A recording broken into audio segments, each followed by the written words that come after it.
friends, welcome to my channel. இன்னைக்கு நம்ம சேனல்ல மட்டன் கறி தோசை தான் பார்க்க போறோம்.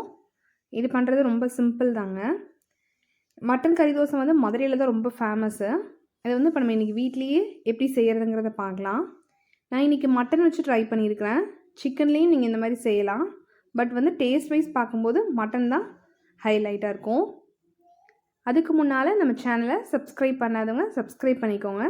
கூடவே பெல் ஐகானை ப்ரெஸ் பண்ணி ஆல் கொடுத்துட்டிங்கன்னா நான் போடுற வீடியோஸ் உங்களுக்கு உடனே அப்டேட் ஆகுங்க. நான் மட்டன் கறி தோசை பண்ணுறதுக்கு இந்த மாதிரி மட்டனை கொத்துக்கறியாக வாங்கியிருக்கிறேன்.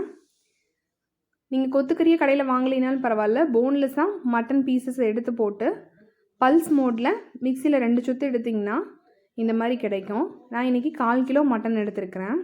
அதுக்கு இங்கே வந்து 2 பெரிய வெங்காயம் எடுத்துருக்கிறேன், 2 தக்காளி, கொஞ்சம் கருவேப்பிலை வந்து பொடிசாக கட் பண்ணி எடுத்துருக்கிறேன். வெங்காயம் வந்து சின்ன வெங்காயம் யூஸ் பண்ணிங்கன்னா ரொம்ப டேஸ்ட்டாக இருக்கும். ஆனால் இன்றைக்கி நான் சின்ன வெங்காயம் இல்லை, நம்ம பெரிய வெங்காயம் தான் யூஸ் பண்ணியிருக்கிறேன். 2 பெரிய வெங்காயத்தை இந்த மாதிரி கட் பண்ணியிருக்கிறேன். 2 தக்காளி, கொஞ்சம் கருவேப்பிலை எடுத்துருக்குறேங்க. இங்கே வந்து 3 முட்டை எடுத்துருக்கிறேன். இது எதுக்குன்னு பார்த்தீங்கன்னா, நம்ம மசாலாஸ்லாம் செஞ்சுட்டு இந்த முட்டையில் தான் நல்லா பீட் பண்ணி நம்ம சேர்ப்போம். தோசை போட்டு தோசைக்கு மேலே ஸ்ப்ரெட் பண்ணுவோம். இன்றைக்கி வந்து எனக்கு 3 முட்டை போதுங்கிறதுக்காக நான் எடுத்துருக்கிறேன். உங்களுக்கு எக்ஸ்ட்ரா தோசை வேணும் அப்படிங்கிறப்ப நீங்கள் 4 முட்டையாக கூட எடுத்துக்கலாம். உங்களுக்கு எத்தனை தோசை தேவைப்படுதோ நீங்கள் அதுக்கு தகுந்த மாதிரி முட்டையோட குவான்டிட்டியை வந்து எச்சு பண்ணிக்கலாம். 1/4 கிலோ மட்டனுக்கு வந்து நான் இன்றைக்கி 3 எக்கு தான் சேர்த்துருக்குறேன். உங்களுக்கு தோசை அதிகமாக தேவைப்படுறப்ப இன்னும் கொஞ்சம் மட்டனும் முட்டையும் சேர்த்துக்கலாம். நான் இங்கே இதில் வந்து இஞ்சி பூண்டை வந்து தட்டி சேர்த்துருக்குறேன். எப்போவுமே நீங்கள் வந்து பேஸ்ட்டாக பண்ணுறத விட இந்த மாதிரி இஞ்சி பூண்டு வந்து இந்த இடிகளில் வந்து தட்டி போடும்போது நல்லாயிருக்கும். நான் இங்கே ஒரு குக்கரில் கொஞ்சம் எண்ணெய் ஊற்றிட்டு அதில் எண்ணெய் சூடானோன்னே கொஞ்சம் சோம்பு போட்டுட்டு வெங்காயம் போட்டிருக்கிறேன். வெங்காயம் வதங்கினோன்னே இஞ்சி பூண்டு பேஸ்ட் ஆட் பண்ணிக்கிறேன். இஞ்சி பூண்டு கொஞ்சம் பச்சை வாசனை போகட்டுங்க. அதுக்கப்புறம் நம்ம தக்காளி சேர்த்துக்கலாம். நீங்கள் இதே மெத்தடில் வந்து சிக்கனை இதே மாதிரி கொத்துக்கறியாக பண்ணிவிட்டு ட்ரை பண்ணலாம்.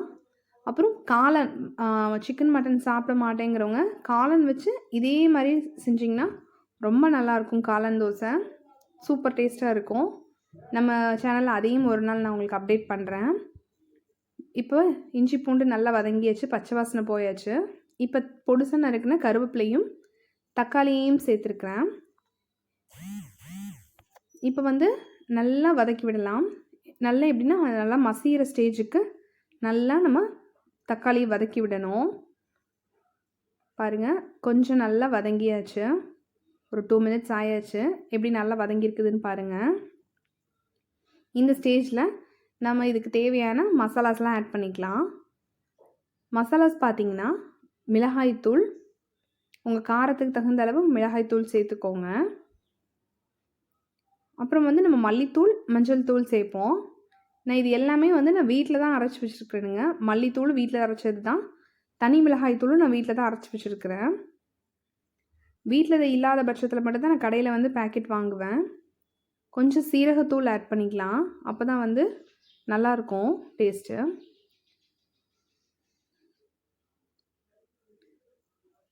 இப்போ கொஞ்சம் கரம் மசாலா சேர்த்துருக்குறேன். இது எல்லாத்தையுமே நல்லா மிக்ஸ் பண்ணி விடுங்க.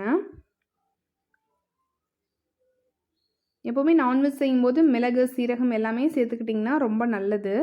ஃப்ளேவரும் உங்களுக்கு என்ஹான்ஸ் பண்ணி கொடுக்கும், உடம்புக்கும் நல்லது. இது கொஞ்சம் 2 நிமிஷம் நல்லா வதங்கட்டும். பச்சை வாடையெல்லாம் போனதுக்கப்புறம் நாம் வந்து நம்மக்கிட்ட இருக்க கொத்துக்கறியை சேர்த்துக்கலாம். நான் மஞ்சத்தூள் ஆட் பண்ணலைங்க, அதனால் இப்போ நான் மஞ்சத்தூள் ஆட் பண்ணியிருக்கிறேன். இது நல்லா வதங்கி கொஞ்சம் பச்சை வாசனை போனோன்னே நம்மக்கிட்ட இருக்க கொத்துக்கறியை போட்டுடலாம். கொத்துக்கறி நான் நல்லா ஏற்கனவே வாஷ் பண்ணி எடுத்து வச்சுருக்கிறேன். அதை நல்லா போட்டுட்டு ஃபுல்லாக மிக்ஸ் பண்ணிவிட்டு தான் தண்ணி சேர்ப்போம். பாருங்கள், நல்லா வதங்கியாச்சு, பச்சை வாசனையும் போயாச்சு. இப்போ நான் வந்து மட்டன் கொத்துக்கறி இதில் ஆட் பண்ணிக்கிறேன். இப்போ இங்கே மட்டன் போடுற இடத்துல நீங்கள் வந்து பன்னீர் அப்படி இல்லைன்னா மஷ்ரூம் இது எல்லாத்தையுமே சின்ன சின்ன பீசஸாக கட் பண்ணிவிட்டு இதில் போட்டுட்டு இதே மாதிரி என்ன நம்ம மசாலாஸ் போட்டிருக்கோமோ அதே மசாலாஸ் இஞ்சி பூண்டு பேஸ்ட்டு வெங்காயம் தக்காளி எல்லாம் போட்டு பண்ணும்போது அதையும் தோசையில் ஸ்ப்ரெட் பண்ணி சாப்பிட்டிங்கன்னா ரொம்ப நல்லாயிருக்கும். பன்னீர் தோசை, மஷ்ரூம் தோசை எல்லாமே வந்து பேஸ் இது தான். அதில் வந்து நம்ம எது வேணாலும் ஆட் பண்ணிக்கலாங்க. பாருங்கள், நல்லா கொத்துக்கறி வெங்காயம் தக்காளி எல்லாத்தையும் சேர்த்து ஒன்றா நல்லா வதக்கி விட்டாச்சு. மசாலாஸ் எல்லாம் சேர்ந்துருக்கு. இப்போ வந்து தண்ணி அளவாக ஊற்றிக்கலாம். நான் ஒரு 1/2 டம்ளர் மட்டும் தண்ணி சேர்த்துருக்குறேன். தண்ணி சேர்த்துட்டு இதை நம்ம வந்து மூடி போட்டு வேக வைக்க போகிறோம்.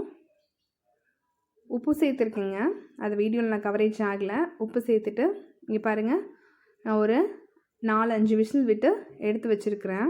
இந்த மாதிரி தான் இருக்கும். இவ்வளோதாங்க பேஸு. இதை வந்து நம்ம முட்டையை வந்து பீட் பண்ணிவிட்டு அதில் மிக்ஸ் பண்ண போகிறோம். பாருங்கள், நான் இங்கே 3 எக்கு எடுத்துருக்கிறேன். இந்த எக்கில் வந்து கொஞ்சம் சால்ட்டு பெப்பர் சேர்த்துக்கலாம். குழந்தைங்க இருக்கிறதுனால நான் வந்து பச்சை மிளகா சேர்க்கல. நீங்கள் வந்து பச்சை மிளகா வந்து வதக்கும் போது தாராளமாக சேர்த்துக்கலாம், அதோட ஃப்ளேவரும் நல்லாயிருக்கும். கொஞ்சம் மிளகுத்தூள் போடுறேன். எக்கு பீட் பண்ணிவிட்டு கொஞ்சம் உப்பு, மிளகுத்தூள், சீரகத்தூள், அவ்வளோதாங்க. சாரிங்க, வீடியோ வந்து எனக்கு போர்ட்ரேட் மோடில் கவர் ஆகிருக்குது, எப்படின்னு தெரியல. நெக்ஸ்ட் டைம் இந்த மிஸ்டேக் ஆகாமல் பார்த்துக்கிறேன். நம்மளோட மசாலா இங்கே ரெடி பண்ணி வச்சுருக்கோம் இல்லைங்களா, அதை வந்து இந்த எக்கு கூட போட்டு நல்லா பீட் பண்ணிக்க போகிறோம். நம்ம இந்த மசாலாவை தான் வந்து தோசை ஊற்றி தோசைக்கு மேலே ஸ்ப்ரெட் பண்ண போகிறோம். முட்டையோடு நல்லா கலந்துக்கலாம். இதுக்கு வந்து மாவு வந்து ரொம்ப புளிக்காமல் மீடியமாக இருந்துச்சுன்னா ரொம்ப நல்லாயிருக்குங்க. பாருங்கள், தோசைக்கல் சூடையாச்சு. நான் தோசை வந்து ரொம்ப நைஸாக ஊற்ற வேண்டாம், இந்த அளவுக்கே ஊற்றிக்கலாம் போதும். ரொம்ப நைஸாக ஊற்றுனீங்கன்னா உங்களுக்கு வந்து அந்த மசாலாஸ் வந்து சில சமயங்களில் வெளியில் வந்துடும், அந்தளவுக்கு நல்லா இருக்காது, ஃபுல்லாக கல்லில் ஒட்ட ஆரம்பிச்சுக்கும். இந்தளவுக்கு கொஞ்சம் கனமாக இருக்கிறப்ப தான் வந்து கறி தோசை நல்லாயிருக்கும். ஊற்றிட்டு ஒரு 2 நிமிஷம் மூடி வச்சுட்டு லைட்டாக மேலே வெந்ததுக்கப்புறம் நம்ம எக்கு சேர்க்கலாம். பாருங்கள், நான் நல்லா பீட் பண்ணி வச்சுருக்கிறேன். இதை வந்து அப்படியே நம்ம தோசை மேலே ஊற்றி ஃபுல்லாக ஸ்ப்ரெட் பண்ணி விடுவோம். தோசை ஃபுல்லாக இந்த ஸ்டேஜில் நீங்கள் வந்து உங்களுக்கு பச்சை வெங்காயம் நல்லா நிறைய பிடிக்கும் அப்படின்னா நீங்கள் வெங்காய தோசைக்கு எப்படியே மேலே ஸ்ப்ரெட் பண்ணுறீங்களோ அந்த மாதிரி ஸ்ப்ரெட் பண்ணிக்கலாம். கொத்தமல்லி தழை தூவிக்கலாம், நெய் போட்டுக்கலாம், நல்லாயிருக்கும். பாருங்கள், தோசை ஃபுல்லாக எல்லா இடங்களையும் படுற மாதிரி ஸ்ப்ரெட் பண்ணியாச்சு. இப்போ சுற்றி ஆயில் விட்டுட்டு மறுபடியும் ஒரு 2 நிமிஷம் மூடி வச்சிடலாம். மூடி வச்சுட்டு திருப்பி போட்டு நம்ம எடுக்க போகிறோம். பாருங்கள், மேலே நல்லா ஒரு லேயர் இப்படி வெந்திருக்கு பார்த்தீங்களா. இப்போ இப்படி நம்ம திருப்பி போட்டுக்கலாம். திருப்பி போட்டு எடுத்தோம்னா நம்மளோட மட்டன் கறி தோசை ரெடிங்க. ரொம்ப டேஸ்ட்டாக இருக்கும். இன்றைக்கி நான் வந்து மட்டன் குழம்பு கூட டேஸ்ட் பண்ணுறேன்.